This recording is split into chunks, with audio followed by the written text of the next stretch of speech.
Bulletin ఇప్పుడు speed news చూద్దాం. నిరుపేదలకి వ్యవసాయ రంగానికి రాష్ట్ర ప్రజలందరికీ మంచి జరిగే బడ్జెట్ ప్రవేశపెట్టారని రాయలవేకోడూరు నియోజకవర్గ టీడీపీ ఇన్ఛార్జ్ ముక్కా రూపానందరెడ్డి అన్నారు. ప్రజల జీవితాల్లో విలువైన మార్పులు వచ్చేలా బడ్జెట్ ఉందన్నారు.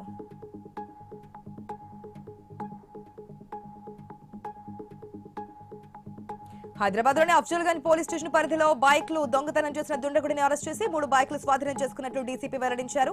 అలానే 10 కిలోల గంజాయిని స్వాధీనం చేసుకుని ఇద్దరిని నిందితులను అరెస్ట్ చేసినట్లుగా తెలిపారు.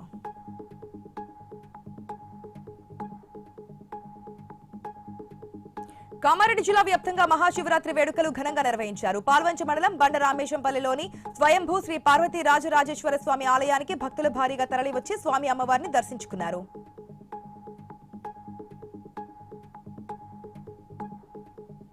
తూర్పుగోదావరి జిల్లా బిక్కవోలులో మహాశివరాత్రి వేళ ఒక అపురూప ఘట్టం ఆవిష్కృతమైంది. ఏడాదికి ఒక్కసారి మాత్రమే దర్శనమిచ్చే ప్రాచీన కేదారేశ్వర స్వామి ఆలయ ద్వారాలు తెరుచుకున్నాయి.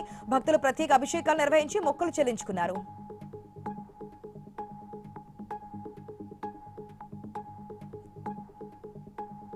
పోలవరం జిల్లా చట్టి గ్రామంలో స్వయంభూగా వెలిసిన 18 అడుగుల ఎత్తుగల ఏకశిల రామలింగేశ్వర స్వామిని దర్శించుకునేందుకు 4 రాష్ట్రాల నుంచి భక్తులు పోటెత్తారు.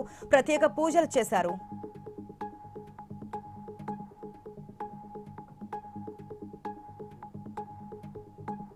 అంబేద్కర్ కోనసీమ జిల్లా కొత్తపేట నియోజకవర్గంలో మహాశివరాత్రి వేడుకలు అత్యంత వైభవంగా జరిగాయి. పలివెలలో శ్రీ ఉమా కొప్పులింగేశ్వర స్వామి వారి రథోత్సవం కన్నుల పండుగగా జరిగింది. ఈ వేడుకల్లో భక్తులతో పాటు స్థానిక ఎమ్మెల్యే బండారు సత్యానందరావు పాల్గొని ప్రత్యేక పూజలు నిర్వహించారు.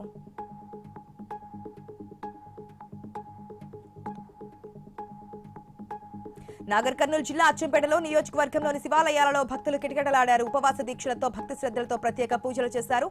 స్వామివారిని దర్శించుకుని అభిషేకాలు నిర్వహించారు.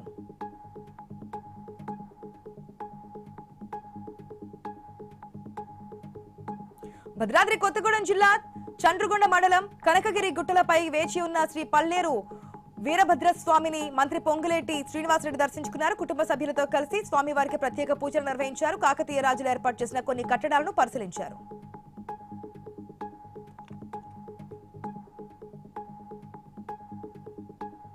మార్కాపురం జిల్లా దోర్నాలలోని మల్లికార్జున నగర్ వద్ద శ్రీశైలం వాహనాలను పోలీసులు నిలిపివేశారు. శ్రీశైలంలో భక్తుల రద్దీ దృష్ట్యా ఉన్నతాధికారుల ఆదేశాల మేరకు ఈ నిర్ణయం తీసుకున్నట్లుగా పోలీసులు వెల్లడించారు.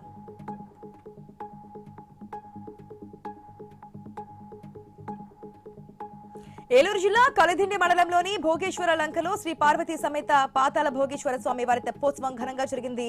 వేలాది మంది భక్తులు తరలివచ్చి స్వామివారిని దర్శించుకున్నారు.